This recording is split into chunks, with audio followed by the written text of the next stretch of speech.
Today, I'm going to be eating at some of the best places in Sheffield, according to the internet. This is Steel City, home to the Arctic Monkeys, Bring Me the Horizon, Def Leppard, and a thriving food scene. In this video, I'll be trying some unique Yorkshire fish and chip shop snacks that you can't get anywhere else in the country, eating at an authentic southern Italian restaurant specialising in gorgeous pasta that they make in-house, before heading to a spot doing insanely spicy tubs of Birria ramen. As usual, I'll be speaking to the owners to learn more about their journey. I feel like I've given a blowjob to the Human Torch here. My name's Jono, and I started Only Scrans back in 2018 cooking recipes in my kitchen on Instagram. I blew up in lockdown, and now I have over 1 million followers across social media.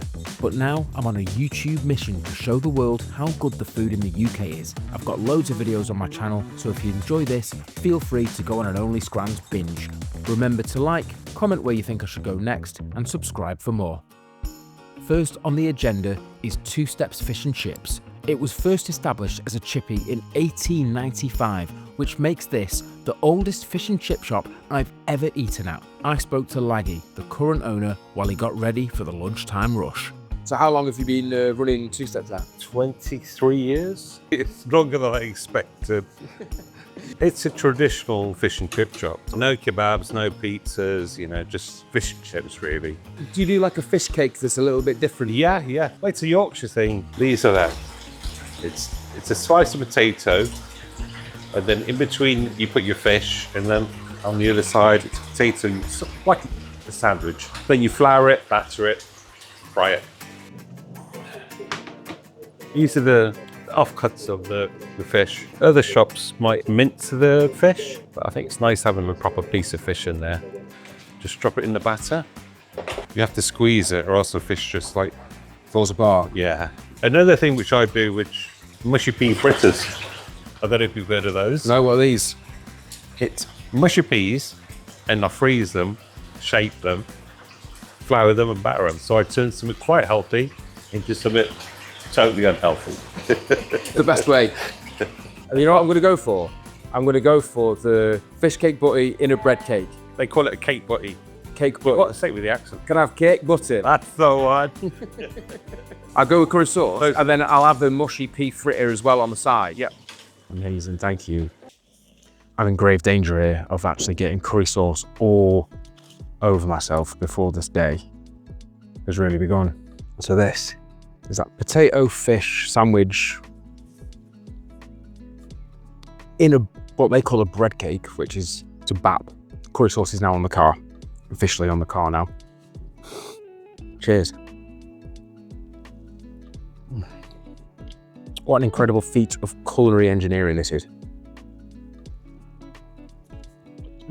So you've got potato cake, fish, potato cake, inside bread cake. Also, excuse that horrendous accent there, but that's just about as wholesome and fulfilling as near enough any meal that you could probably think of. Curry sauce is fantastic as well. Really nice and fruity. I don't want to make the mistake I always do, which is overdo it at the first place and then regret it. But it is really, really, really nice. And this is a mushy pea fritter. Oh my God. It's really good. If you love mushy peas, or peas in general, you'll enjoy this. This is, it's like someone's taken a load of Shrek's jizz, frozen it, made it into a lovely little square, and then deep fried it. The Daily Star, they sent me things saying the oldest chip shop in the UK. How old is this chip shop? 130 years old. 1895 is the earliest we can find it. Purpose built, always being a chippy. Never even closed during the wars. There used to be 5 fish and chip shops on this road. Right. And to differentiate, we'd say go to the one with 2 steps to get in. And so it's kept the name. It's good that it's got an unusual name, you know, stands out a little bit.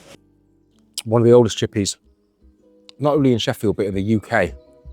130 years old. That is mental and still going strong. I've known Lenny for, how many years, Lenny? 14 years? She left me 12 years ago. I've dragged her in because I'm short-staffed. She's doing me a favour. Everything's hard in it. You know, it's so hard to get stuff in there. Nobody wants to do it anymore. Fish and chips used to be one of the cheapest takeaways. Now it's turning into a luxury. It's not good for business. What drives you to keep doing what you're doing? Like, it's practically the only thing I've ever known to do. I don't know what I'd do if I was to get fish and chips, to be honest. But unfortunately, I had a heart attack a couple of months back. The doctor says I've got to take things slow. It's not like it's a very strenuous job anyways. My son tells me I'm very lazy and I need to walk more. There's a downy guy. You know what I mean? What a legend, by the way. I think when you meet people like that and you speak to them about, you know, the hard times that we're in at the moment and that they're never going to stop regardless and they not know anything different. It's just people are resilient.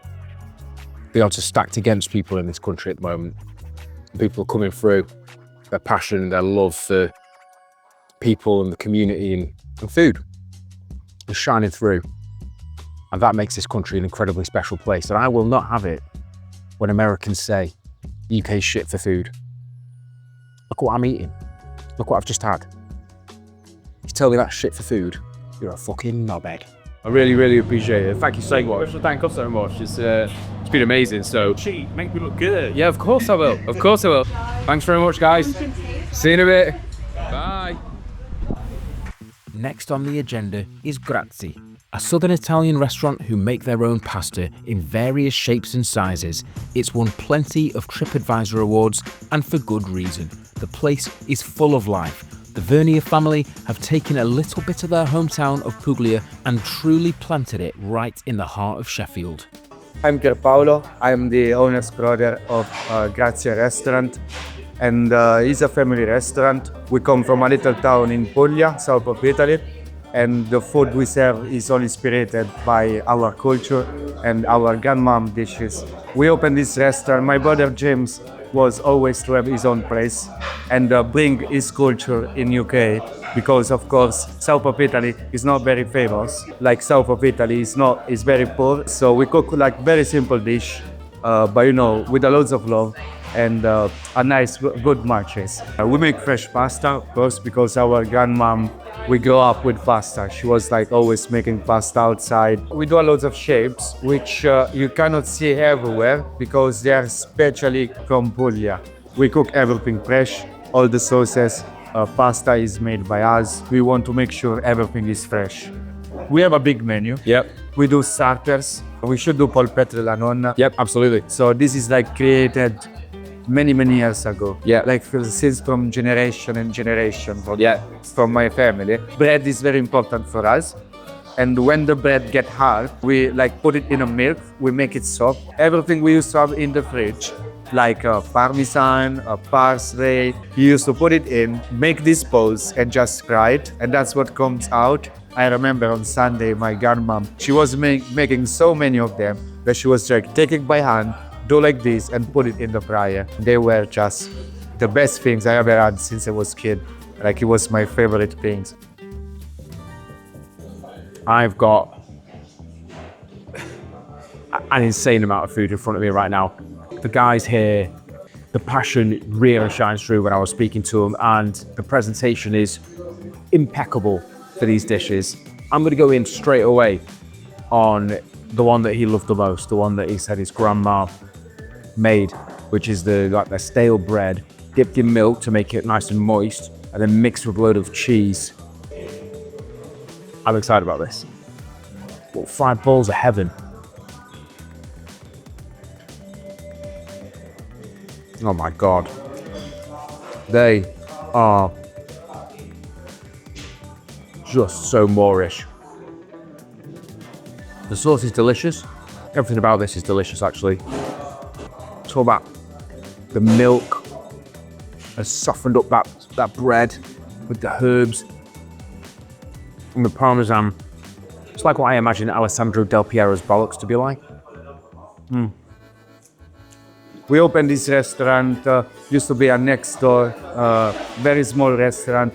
We opened before lockdown, and then, you know, everything happened. We struggled a bit. When people start to get out, they tried all our pasta and we became so famous in Sheffield. So we moved in this bigger place. All the restaurant is made by a designer from our town in Puglia. So everything is inspired by our hometown. When you come in this restaurant, You can see the sunshine through the window, you know. You can tell the happiness we show to people. Outrageous. We're going to do the starters first. So this was the artichoke. Artichoke is very famous in my town. We grow artichoke like a lot. And they are like really, it's just very simple. As I told you, it's poor cuisine. Yeah. So very simple, but when you taste it, you're gonna do like, oh wow. Wow. Wow. These little deep fried artichokes. What's that? Let's fix this camera real quick. It's just me on these shoots, by the way. It's just little old me. Me and the camera. Feels like just me and you in here. Do you know what I mean? We're dining together. It's a lovely experience. How have you been? How's your mother? Hope she's well. The artichoke. Holy moly. I've never had artichoke like that before. They're like deep frying the artichoke. And then that sauce is special. My brother, when he moved in UK, he starts from London. He moved to Birmingham with the companies, and then he got moved in Sheffield. And we saw it was a great place for family. So we decided to locate our family in Sheffield. And then why not try to open a restaurant, a business. My town in Puglia, we are 18,000 people. When I moved into a city of 500,000 people, for me was like a dream. It's a place where you can meet all the people in this world. I met so many people that I never expected to meet. I would say that people are very nice. We love how they welcome us in this country. Italy have their things, UK have their things. And then if we mix it together, you know, it's really, really nice. You know what? People in this country, the way that we eat vegetables is a disgrace. Other cuisines are doing this. All this for an artichoke. What would we do? Probably boil it. Would we salt the water? Probably not. This is the difference between Italy and the UK, you know? I think I said to him, the grass is always greener, and, you know, he loves the UK. I'd love nothing more than to spend a load of time in Italy, so I think it works both ways. If you love artichoke, you're gonna love it here, because that's special, that. Right, let's cut into this burrata. Let's get a bit of a burrata burst, shall we? There it goes, look at that. So you serve it with stuff that looks like radish and peach. What a mouthful that is.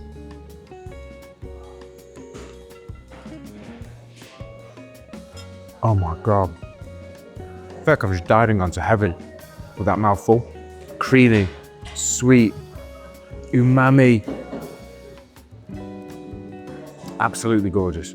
When you come to Grazie to eat, it's not just food, you know, we also want to give them like a south of Italy experience. Yeah. On the north of Italy, it's more like meat, stews, risotto. In Puglia, we are very famous about seafood. I would recommend this gamberi andoia. So it's a kin prawns with a mafalda, which is the best shape we do. It's long and curly pasta. Yeah. And it comes with andoia. Andoia is a creamy, spicy sausage from Calabria. We made this lemon mascarpone. It's just like a very, very nice match. And it's been always very famous in our town. Ooh. Here we go. This is the prawn, and it's got andouille in.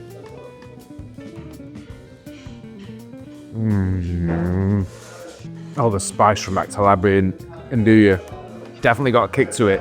Definitely got that kick, which is sort of keeping me coming back for more. The meat of the sausage with that unbelievably fresh prawn. Everything here has blown my mind so far. Now, I've eaten so much, and yet none of it feels heavy. It feels light. It feels like super, and this is because it is super authentic. The levels here, compared to a lot of Italian places I've been in the UK, this is unreal. We also have a puttanesca di mare, which is black cod chicks, and guanciale, which is a smoked pork cheek. It's a very good mix and very typical recipes from our town. Cod cheek and pig cheek.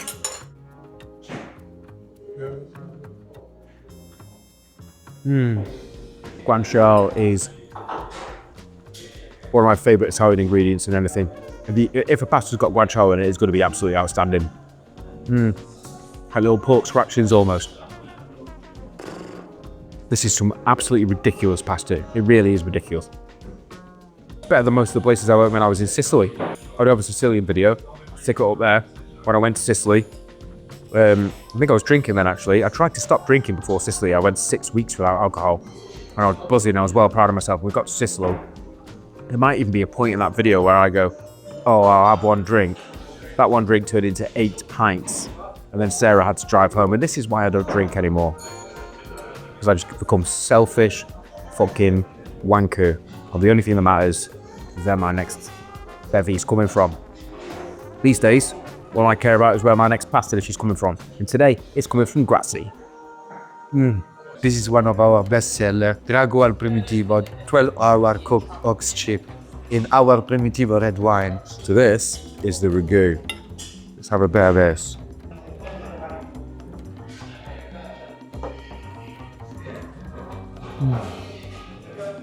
If you're an Italian food lover, you'll know exactly what I'm going through here. Because when you get good Italian food in this country, it does take you to like another plane.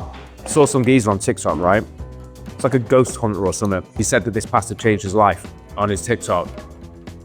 And I feel like I'm having some sort of spiritual awakening. He also has done me a mocktail. I'm a mixologist as well. Our cousins made wine, so we shipped over to UK. And we have also our family vineyard, which we do primitivo, which is our grape. Right. And like loads of good selection. My brother is more the guy for food. So I did a drink list, he did the food. We mix it together and Grazie is what it comes out. God, that's fresh. That is zingy. I don't know if you've ever had a ting with your jerk chicken or whatever. It's like that on peds, like on crack. Is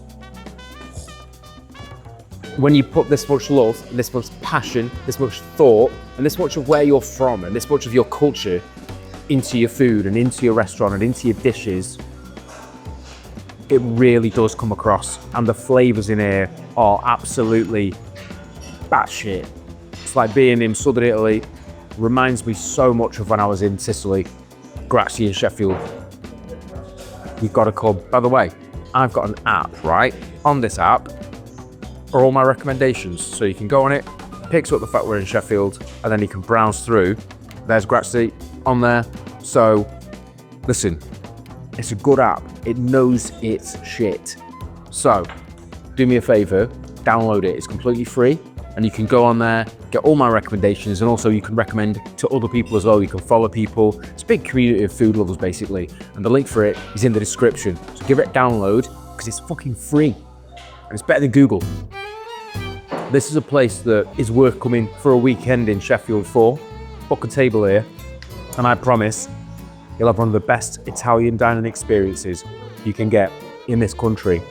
Listen, if you're enjoying the food content, if you're enjoying the channel, if you're enjoying watching me eat, if you're enjoying my interviews with these guys, please do give this a like, comment where I should go next, and subscribe for more, because the more that you do that, the more that I'll appear to other people that may not follow me or subscribe to me in the algorithm, which means I can actually do this more full-time. It can be a genuine full-time job, which is my dream. I think I do an alright job of showing you good places around the country, around the world. There's plenty of other videos in this channel from not the UK, so honestly, it means the world when you guys comment, and I love chatting. I love seeing what you guys have got to say about the videos. So please do keep supporting me, because I fucking love you. I really do. Cheers, guys. See you in a bit. Have a good one. See you in a bit, bro. I just follow you. Nice one, mate. I'll see you in a bit. One of the chefs just give me a follow. So if no one else follows me from this video, at least he has. You know what? I never used to have this problem. My hair, I've got no product in my hair, and that didn't used to be an issue because I used to be completely fucking bald. Now, unfortunately, it is a big issue, and I can just feel it like blowing up and blowing everywhere and being windswept. And it's a problem that about a year ago I'd absolutely love to have had, and now it's actually happening. Not so much. I actually went to Turkey for a hair transplant, and I did film the entire thing, the entire experience. So I might post a video on it and on the progress, the before, the after, the during, got it all. Anyway, this is Sheffield, home of the Arctic Monkeys. This is England, not the film, the series. A lot of good stuff musically from Sheffield. I probably missed some out there, some big ones. My only previous experience of Sheffield was when we played in the band, and we played at Corporation, I believe. And one thing I remember from that night is double vodka Red Bulls being £1. So that's the only thing I can remember, is someone telling me that. And then obviously I had a couple. I don't remember getting out of Sheffield, I don't remember anything. So this is completely new to me. We're off to Fuego 87, which is in the Cutlery Works. So in here are a few places I've heard good things about, so I'm going to go in and see what they're all about. Finally, I headed to Fuego 1987. Now, I posted this Birria ramen on my Instagram story at the time, and I couldn't even reply to every single message I got about it. It's a bit of a showstopper. Unfortunately, the owner wasn't about to chat about the business, but to be honest, at this stage in the day, all I wanted was to try that bucket of meat, noodles, cheese and broth before heading home to sleep for a couple of days.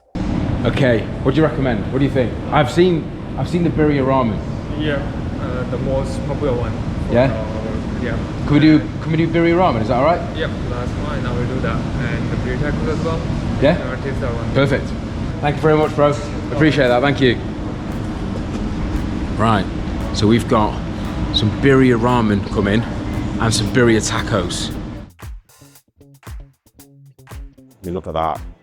That's fat.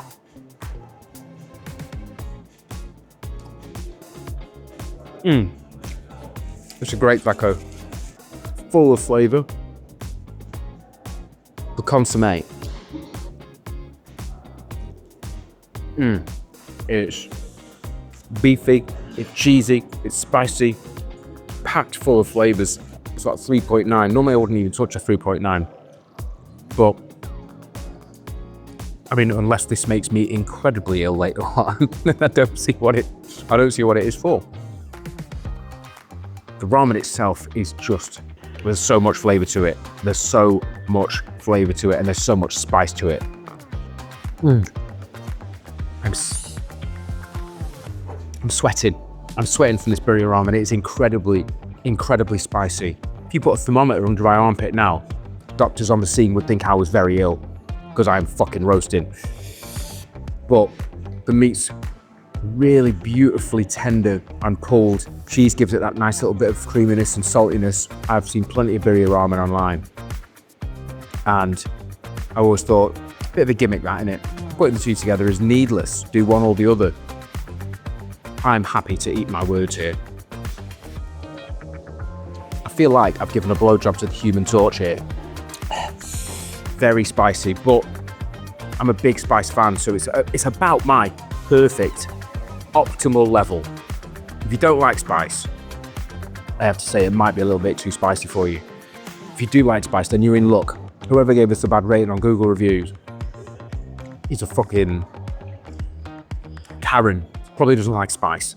Fuego 1987, they've got a couple of locations actually. It's not just in Sheffield. They've got one in London, you know. So if you are about in London and you see Fuego 1987 and you fancy having your fucking bollocks kicked right up your arse by spice, I highly recommend you get there. I know that normally we'll have a nice chat with someone. Hope you don't mind, it's just me and you now, just sharing some tacos with each other and some birria. I really hope that you guys have enjoyed this video.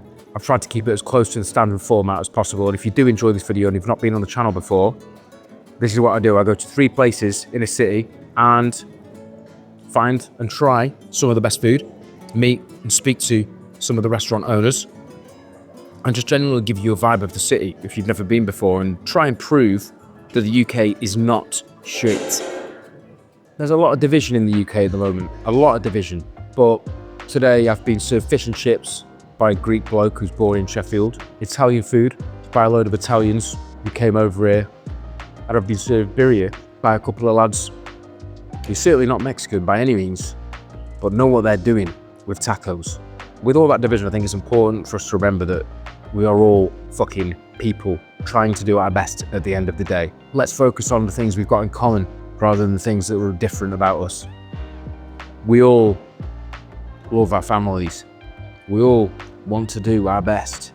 And we all want to eat nice food. Food is something that I think can always bring us together. I know it's a bit deep to be chatting about over some fucking birria tacos, but it's true. I'm so full. I am beyond full. More full than last week, and last week I was very full. If you've enjoyed this video, please drop a like, give it a comment, tell me where I should go next, and as always, subscribe for more, and I will see you next week on Scrans.